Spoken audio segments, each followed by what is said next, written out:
يا مساء الورد والفل والياسمين على حبايب قلبي. بتيجي عليا لحظات ببص للي بحبهم وقلبي بيوجعني من فكرة إن الزمان ماشي وما بيرحمش. بلاحظ خفة شعرهم، تجاعيد صغيرة بدأت تترسم على وشوشهم، حاجات بسيطة بس بتفكرني إن العمر مش ثابت، وإن اللي في حضني النهاردة ممكن في يوم يبقى ذكرى. بفضل أتمنى لو الزمن يقف، لو اللحظة اللي هما فيها دي تفضل معايا للأبد، لو الضحكة اللي بحبها ما تختفيش، ولو عينهم تفضل بنفس اللمعة اللي متعود عليها. لكن الدنيا مش بتمشي على هوانا، بنصحى كل يوم نلاقيها بتاخد حاجة مننا، مرة ملامح ومرة صحة ومرة حد غالي علينا. يمكن ده اللي بيخليني أتشبث بيهم أكتر، أعيش معاهم كل تفصيلة، أفرح بكل ضحكة وأحفظ صوتهم في ذاكرتي، عشان لما يعدي الزمن وبص ورايا أفتكر إن أنا كنت عايش كل لحظة معاهم كأنها آخر لحظة.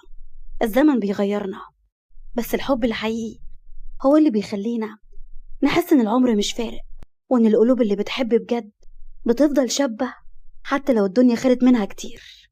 وعايزة أقول لكم إنكم وحشتوني جدا جدا جدا جدا جدا من قصتنا اللي فاتت، وجايه لكم النهاردة بقصة مميزة بقلم الكاتبتان المبدعتان آية الموافي وأنوش أحمد.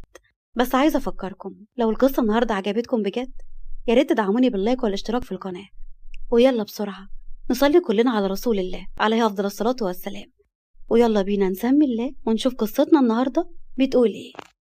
دخلت بنت جميلة الجيم وهي لابسة ترنج باللون ورابطة شعرها. قربت البنت من كيس الملاكمة وبدأت تلكمه بكل قوة ومهارة. فريد من بعيد: اللهم صل على النبي، ده مين الوحش اللي هناك ده؟ بس وطي صوتك لا تسمعك، دي ست قادرة ومفترية، وأي حد يكلمها بنص كلمة تتغاب عليه، شرسة يعني. حلو، أنا بحب النوع ده قوي. بس هي من إمتى بتيجي هنا؟ أنا أول مرة أشوفها هنا. فريد حبيبي، أنت عارف إن أنت آخر مرة جيت فيها الجيم هنا كان من إمتى؟ كان من شهرين. أنت دايما بتكسل تيجي هنا وبتتدرب في البيت، يبقى هتشوفها إمتى بقى؟ لا، ما أنا من النهار حبقت لي الجيم ده. بقولك إيه، طير أنت بقى، أنا زهقت من خلقتك دي. مش زياد من قدامه وهو بيقول بغيظ: بيبيع صاحبه عشان أي حاجة فيها تاء مربوطة. طب يا رب اتعلم عليك يا فريد عشان تعرف إن الله حق. قرب فريد منها وبقى بيشيل حديد وهو بيبص عليها بتركيز. بالراحة على كيس الملاكمة يا وحش، ده مش قدك. رفعت حاجبها ومردتش عليه، فقرب منها وقال: قال مين الوحش؟ أول مرة يعني أشوفك هنا يا بطل. نعم، وحش وبطل؟ شكلك كده بتعجل بنهايتك. ابعد من هنا يا شاطر، وروح العب باللي في ايدك ده بعيد عن هنا. يلا يا كوكو، للأوزان تقع على رجلك وتعورك واوا. تصدقي بالله ان دي احلى واوا انا سمعتها في حياتي. بقولك ايه، ما تبوسي الواوا، ما تحترم نفسك يا جدع انت. بدل ما والله ايه هتنادي الكابتن ولا هتعملي ايه؟ لا يا حيلتها، هعمل كده. رفعت ايديها وجهت لكمة ناحيته، بس هو وطى بسرعة واللكمة جت في الهوا. غمس فريد وقال لها: الله عليك يا وحش الكون، بس أحب أقولك إن مهما كنت انت جامدة فأنا أجمد.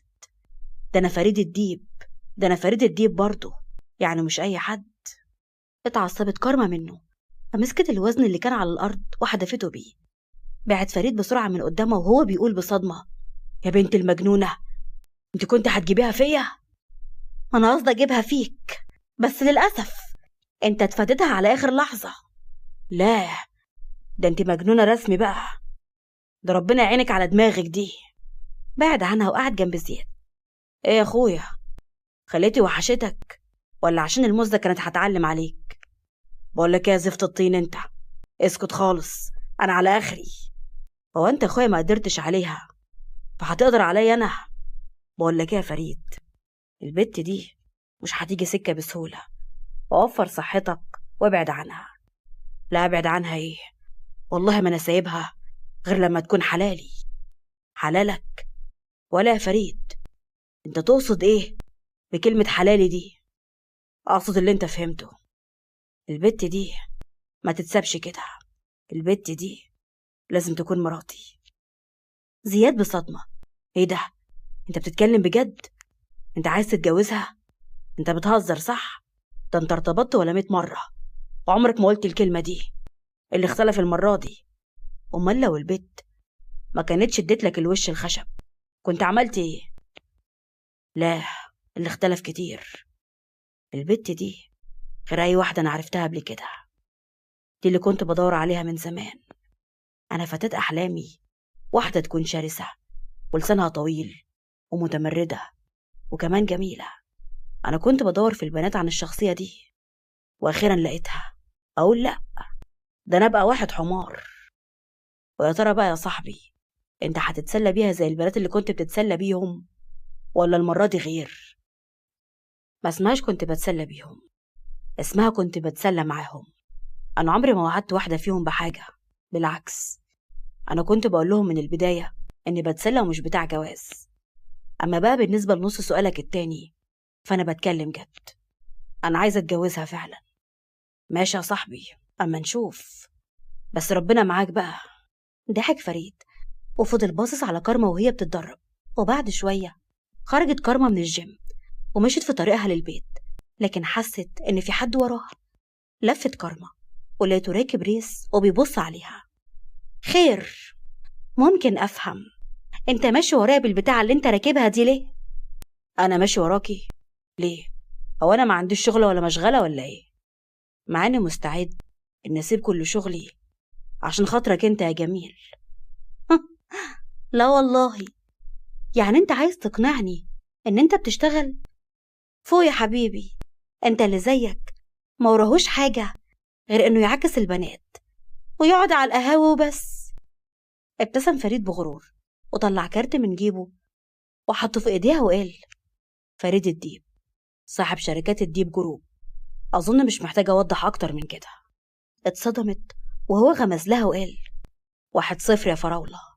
مشي من قدامها بالريس وهي قالت بصدمة: معقولة ده يبقى فريد اللي كنا بنسمع عنه؟ بس أنا عمري ما حد قال لي إن هو صايع وبتاع بنات. كانت كارما هترمي الكارت بعدم اهتمام، بس رجعت في كلامها وحطته في جيبها وراحت على بيتها. دخلت كارما الشقة ولقت ابن جوز أمها واقف قدامها. اتنهدت بضيق وهو قال: كنت فين كل ده؟ لحد امتى هقولك وانت مالك انت ايه ما بتفهمش؟ مسكها من دراعها بعصبية. لا يا حلوة، مفيش حاجة اسمها انت مالك. انا هبقى جوزك، يعني ليا كامل الحق ان اتدخل في اي حاجة تخصك، انت فاهمة؟ مسكت كارما ايده بعصبية ولوتها ورا ظهره. كارما بحدة: معاش ولا كان اللي يمسكني بالطريقة دي، انت فاهم؟ وبعدين على جثتي ان اتجوز واحد زيك، انت فاهم يالا؟ انا يوم ما اتجوز راجل، مش واحد ولا حصل للرجالة ولا حصل للحريم. سيب ايدي يا بابا، يا مرات ابويا، تعال شوف المتخلفة دي بتعمل ايه. مش بقولك ولا حصلت الرجالة ولا حصلت الحريم. جه صلاح هو ومنى واتصدموا لما شافوا اللي هي عاملاه. صلاح بعصبية: عاجبك اللي بنتك عاملاه في ابني اللي حلت ده يا منى؟ سيبي الواد ده يا كارما، سيبي الواد يا كارما، بقولك سيبيه. انا هسيبه، بس قوليله انه ملوش دعوة بيا ويشيل فكرة الجواز دي، لانه مستحيل اتجوز واحد زيه. وماله بقى ابن ان شاء الله عشان ترفضيه؟ ده انت المفروض انك تحمدي ربنا عشان عايز يتجوزك. بقولك يا منى، انا صبرت على بنتك كتير، يا اما تتجوز ابني يا اما تاخد حاجتها وتمشي من هنا. سمعتي اللي ابوكي قال عليه يا كارما؟ يا نجيب المأذون دلوقتي وتتجوزيه، يا اما تاخدي حاجتك وتغوري من هنا بألف سلامة. بس كده من عيوني وانا طول اغور من وشكم. انا ماشيه يا مرات ابويا، اصل انت ما يليقش عليكي تكوني امي بصراحه. اما بالنسبه بقى للي انت متجوزاه ده فده مش ابويا، انا ابويا الله يرحمه.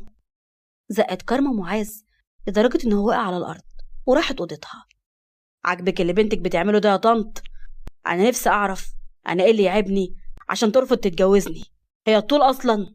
انت ما يعيبكش حاجه يا حبيبي، هي اللي فقريه وبتدوس النعمه برجليها. بس انا عايزه اتجوزها يا بابا، انا بحبها قوي وعايزة اتجوزها. هجوزها لك يا حبيبي، ما تقلقش. احنا بس هنسيبها تمشي كده وكده، هي هترجع تاني. اصل هي ملهاش مكان تاني غير ده. انا عايزاها تتربى الاول عشان تيجي هنا وهي خاضعة ومش متمردة. هزه معاذ راسه وهو بيتخيل اليوم اللي هيتجوزها فيه، وهي خرجت من الأوضة وهي جرى الشنط بتاعتها. كان نفسي يحصل زي الأفلام وتقولي له خروجي من هنا من غير ما تاخدي أي حاجة، لأنها من فلوسنا إحنا. بس للأسف أنا أفسدت خطتكم وكسرت قاعدة الأفلام دي، لأن الحاجات دي كلها بفلوسي أنا. خرجت لبره ببرود، بس قبل ما تخرج خبطت معاذ في كتفه ووقعته على الأرض للمرة التانية.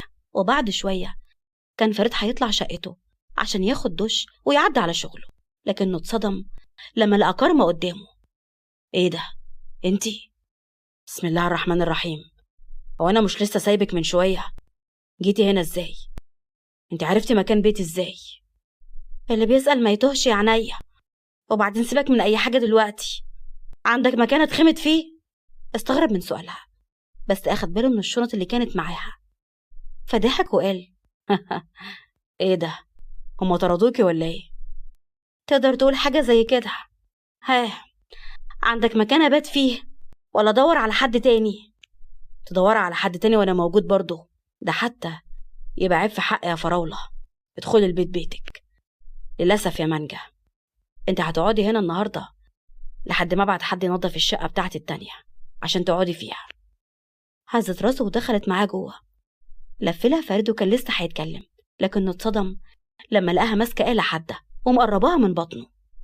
لو انت مفكر ان عشان انا دخلت معاك هنا ابقى لقمة سهلة تبقى غلطان. ده انا كارما. انا بس وافقت وجيت معاك عشان انا ماليش مكان تاني مش اكتر. يخرب بيت شراستك. بس انت يا مانجا ارقى من ان انت تعملي حاجة زي كده. رفعت حاجبها وقالت تحب تشوف وتتأكد اذا كنت ارقى من اللي في دماغك ولا لا؟ لو عليا فراولة، ده حتى بيقولوا ان الطيب احسن. طب انت هتفضلي مقربة البتاع ده مني ولا ايه؟ حطت كارما الآلة في جيبها وقالت ببرود عندك حاجة عدلة تتاكل ولا اطلب ديليفري؟ لا عندي. افتح التلاجة وكل اللي انت عايزاه. شاور لها فريد على المطبخ فمشيت من قدامه وراحت هناك. يخرب بيت حالاتك يا شيخة، عليا النعمة بطل. طلع فريد فوق واخد الشاور بتاعه ولبس هدومه ونزل تحت، لها قاعدة على الرخامة وبتاكل توست. وقف قدامها واخد منها التوست وبقى ياكل من وراها. بصت بتوتر من اللي عمله. ده أول مرة أكل توست بالحلاوة والطعامة دي. أصل اللي كانت بتاكل منه سكر، فطبيعي يعني يبقى حلو قوي كده. طب اتلم بقى. ايه ده، انت بتتكسفي يا بطة؟ طب وربنا أمر، يخرب بيت كده. بصت له بعصبية. خلاص هسكت اهو، ما تبصليش كده. بس ممكن أعرف ليه العائلة الكريمة طردتك؟ ده لو ما فيهاش يعني إساءة أدب يعني أو تدخل مني. أنا هقولك يا سيدي، ماما اتجوزت من واحد بعد ما بابا الله يرحمه، بس تقدر تقول كده إنها اتجوزت واحد ناطح. الناطح ده بقى عند واحد أنطع منه، ابنه يعني، وقال إيه عايز يتجوزني. برق فريد بصدمة وحس بالغضب، وأنا طبعا رفضت إن اتجوز ناطع زيه، وهم خيروني يا اتجوزه ياخد حاجتي وامشي من البيت، فاخترت الحل اللي انت عارفه. يا ابن وربنا لو شفته ما هحله. طب ومامتك ايه اعرابها من الموضوع؟ سايبه جوزها يطردك من البيت كده؟ امي ايه، واحد الله في قلبك كده. هي صحيح امي، بس تقدر تقول كده مرات ابويا، دي بتحب ابن النطع اكتر مني. هي الخسرانه والله يا من جايه انتي. طب ايه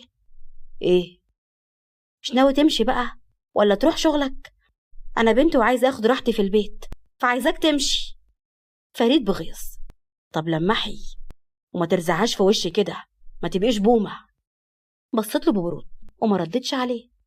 انا همشي انا بقى، مش محتاجه اقولك البيت بيتك يا من جايه. ومشي وسابها وهي فكت ربطه شعرها واتاكدت ان هو مشي. وبعد كده فضلت تتمايل برقه على كلمات الأغنية اللي هي بتحبها. وبعد وقت خلصت كارما رقص ودخلت على أول أوضة قابلتها وقفلت الباب على نفسها كويس وراحت في سابع نومها. وتاني يوم صحت كارما من النوم على صوت خبط على الباب، ففتحته وهي بتقول بضيق: في ايه؟ انت بتخبط ليه؟ اللهم صل على النبي، هو في الدنيا واحدة بتبقى بالحلاوة دي لما تصحى من النوم؟ فريد، انا مش فايقالك، بقولك خير، عايز ايه؟ بتصحيني ليه بمعنى اصح؟ كنت بصحيك عشان اقولك ان الفطار جاهز على السفرة يا مانجا. هزت راسها وقفلت الباب في وشه في قلب غيظ. يا بنت ماشي يا كارما ماشي. وبعد شوية خرجت كارما من الأوضة وهي لابسة هدوم خروج، قعدت تحت وبدأوا ياكلوا.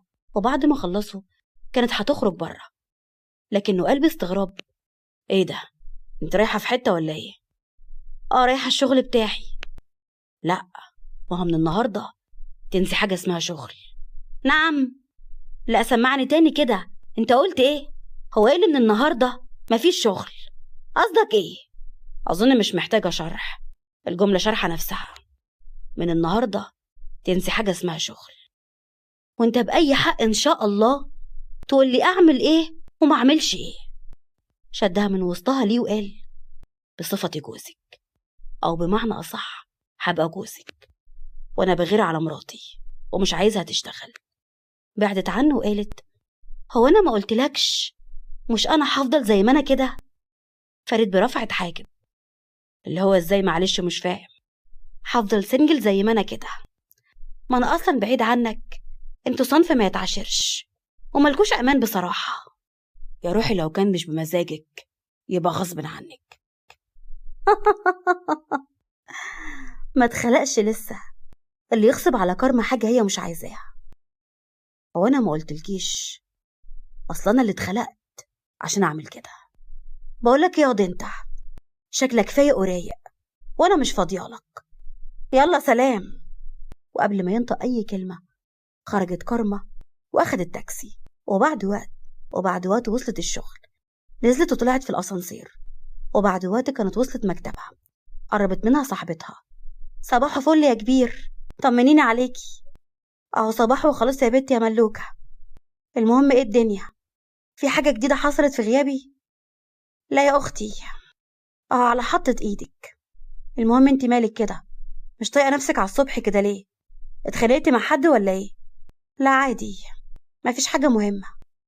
وكانت لسه هتكمل كلامها لكن قطعهم عامل التوصيل: فين الانسة كارما؟ انا اهو. في حاجة ولا ايه؟ الورد ده جاي لحضرتك، ممكن تمضي هنا على الاستلام. مضت كارما وخرج الشاب، وقعدت تفكر يا ترى مين اللي ممكن يبعت لها ورد زي ده.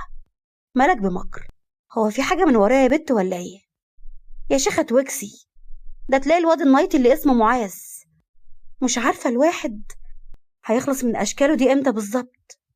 معلش يا حبيبتي، إن شاء الله تخلصي منه قريب ويعوضك باللي أحسن منه. الله الغني يا ستي، لا أحسن ولا أوحش. وكانت لسه هترمي الورد في الباسكت لكن لفت نظرها الكارت اللي كان مكتوب عليه: صباح الفل على عيون أحلى وردة، فريد. ابتسمت بخفة. وبعد وقت كانت خلصت الشغل ورجعت الفيلا، وأول ما دخلت شافت فريد واقف قدامها. هو أنت مالك واقف كده زي أبو الهول؟ في حاجة حصلت؟ لا مفيش حاجة، بس المهم قوليلي إيه رأيك في الهدية اللي وصلتلك؟ كارما وهي بتتصنع عدم الفهم: هدية؟ هدية إيه؟ أنا مش فاهمة حاجة. وكانت لسه هتتحرك لكن فريد شاف وردة خارجة من الشنطة، ابتسم بخبث وقال: هدية زي دي مثلا، ولا ايه رأيك؟ كارما ببلاها: هو انت تقصد الورد ده؟ يوه، يقطعني ما كنتش اعرف، بس على العموم تسلم يا كبير، نردها لك في الافراح ان شاء الله. فريد بصدمة: يا كبير، اقسم بالله انت عدمت الرومانسية. نفسي افهم كنت بفكر في ايه لما اتنيلت على عيني وحبيتك. حسبي الله ونعم الوكيل. المهم سيبك من كل الكلام ده وقولي بقى، هروح الشقة اللي هقعد فيها امتى؟ لا، ما هو مع الأسف هتضطري انك تبات النهاردة كمان، وده من إن شاء الله يعني؟ مش فاهمة. هو مش على أساس أنا هروح النهاردة؟ إيه اللي حصل بقى؟ فريد بكده. لا مع الأسف، الشخص اللي كنت مكلفه ينظف حصلت له ظروف، فعشان كده هتضطر إن أنت تبات النهاردة كمان هنا. لا عادي، مفيش مشكلة، أنضفها أنا عادي. لا مش هينفع، لأن الشقة مقفولة بقالها وقت طويل جدا ومليانة حشرات وفران. ده أنا نفسي ما كنتش بروحها، فخليكي هنا لحد إن شاء الله ما الشقة تتنضف. كارما بشك. خلاص تمام ماشي، لما نشوف آخرتها إيه. دخلت كارما أوضتها ودخلت أخدت شاور، وبعد وقت خرجت وهي لابسة بيجامة شكلها حلو قوي. وقفت قدام المراية وسرحت شعرها وقعدت مسكت الموبايل ولسه هتشغل الحلقة.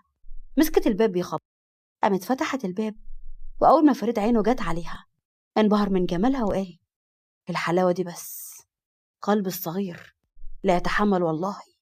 حاولت إنها تداري ضحكتها. خير يا عم النحنوح، عايز ايه؟ ما هو مستحيل الشكل ده راكب مع الصوت، في حاجة غلط. ما علينا، مش مهم. كنت زهقان وجيت أشوفك بتعملي ايه بس. كنت بتفرج على حلقة الرواية. يا دي أم الروايات اللي جننتكم، أنا مش فاهم بتستفادوا ايه منها. يا ابني انت مش فاهم حاجة، بتفصلنا كده عن الواقع، وخصوصا لو الرواية والكاتبة والفويس اوفر كانوا قمر. ويا ترى بقى الرواية اللي سحلكي في عالم الروايات دي بتاعت مين؟ شوف يا سيدي، الرواية اسمها الحرب لأجلك سلام. بتاعت مين؟ بتاعت القمر حبيبة قلبي نهال مصطفى. إنما بقى بصوت مين؟ فهي بصوت حبيبة قلبي أحلى فويس اوفر سمر. فهمت ولا لسه؟ دلوقتي فهمت. طب انت وصلت لحد فين في الرواية؟ عشان بصراحة يعني فضولي قاتلني أعرف ايه هي الرواية دي. أنا المفروض وصلت للحلقة لما هشام عرف إن عايدة ما تبقاش أمه، وحاولت فجر إنها تواسيه، لكن هو زي لوح التلج. مش عارفة بقى هل هيتطلقوا ولا لأ. طب بقولك ايه، تعالي بقى ننزل نقعد تحت في الجنينة ونجيب اللاب بتاعي ونشغل الحلقة ونتفرج عليها سوا. قشطة، مفيش أي مشكلة. ونزلوا الجنينة وقعدوا يتفرجوا. كارما بدموع: هو ليه مش حاسس بيها؟ أنا قلبي وجعني على فجر قوي. فريد بصدمة: انت من كل عقلك بتعيطي على البطلة؟ ده على أساس مش هي اللي خانته ولا ايه؟ ما هي اعتذرت كتير، وكمان هي بتحبه بجد. أنا مش متخيلة إنه ممكن يبعد عنها. فريد قفل اللاب وبصلها وقال: بقولك ايه يا كارما، مساحة دموعك يا حبيبتي واطلعي نام أحسن لك، وبطلي هبل، ربنا يهديكي. عديم الإحساس والرومانسية، أنا غلطانة إني جيت وقعدت اتفرجت معاك أصلا. وتاني يوم صحيت كارما ولبست لبس رياضة وخرجت من أوضتها، راحت أوضة التدريب وبدأت تتدرب. وبعد وقت قربت من كيس الملاكمة وبدأت تضرب فيه بكل قوتها. دخل فريد وانصدم من هيئتها اللي على قد ما كانت عنيفة لكنها خطفت قلبه. ازاي مش عارف.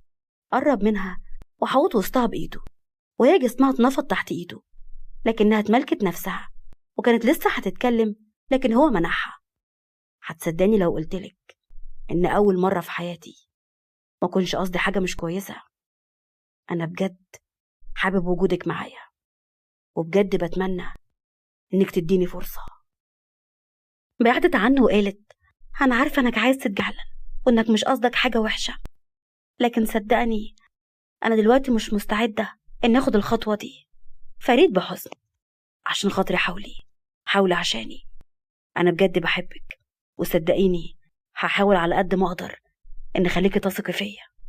وبعد مرور 3 شهور كانت علاقة فريد وكارما اتحسنت، وصحيت كارما أخدت شاور وجهزت نفسها وخرجت وأخدت تاكسي وراحت على الشغل.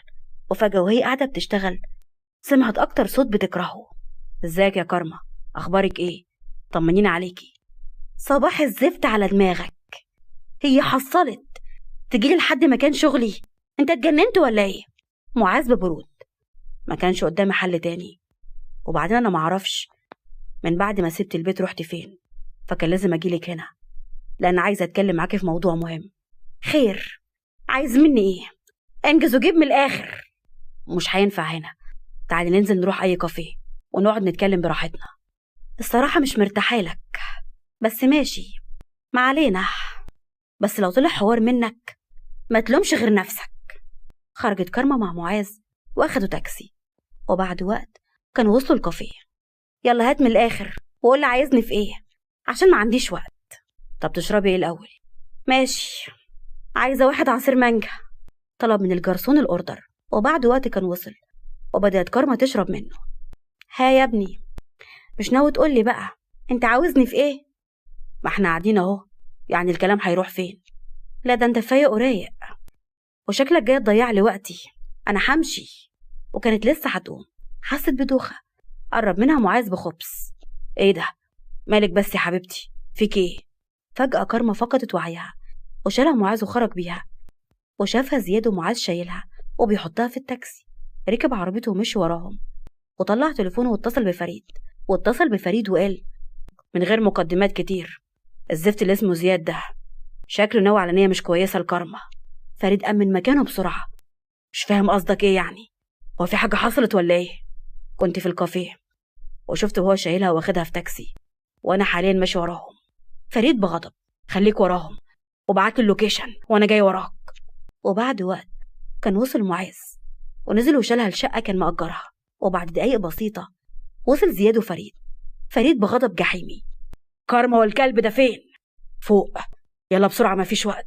وقربوا من البواب وسألوا شقة معاذ في أي دور، وقال لهم إنها في الدور التاني. كان لسه زياد هيخبط، لكنه اتفاجئ بفريد اللي ضرب الباب برجله ووقعه في الأرض، وبدأ يدور عليها زي المجنون. لكنه اتصدم لما دخل الأوضة وشاف معاذ وهو منيمها على السرير وبيحاول يقرب منها. ولحد هنا وما قدرش إن هو يتمالك أعصابه، ومسكه وبدأ يضرب فيه هو وزياد. ازاي تسمح لنفسك يا ابن الكلب انك تلمسها وتمد ايدك عليها؟ انا هقتلك، نهايتك هتكون على ايدي. وبعد وقت كان معاذ فقد وعيه من شدة الضرب فيه، وجت الشرطة وأخدته. وراح فريد وقرب من كارما وشالها ونزل هو وزياد وأخدها على الفيلا وطلبوا الدكتور. وبعد وقت كان الدكتور وصل وبدأ يفحصها. فريد برعب. خير يا دكتور، طمني، هي بخير صح؟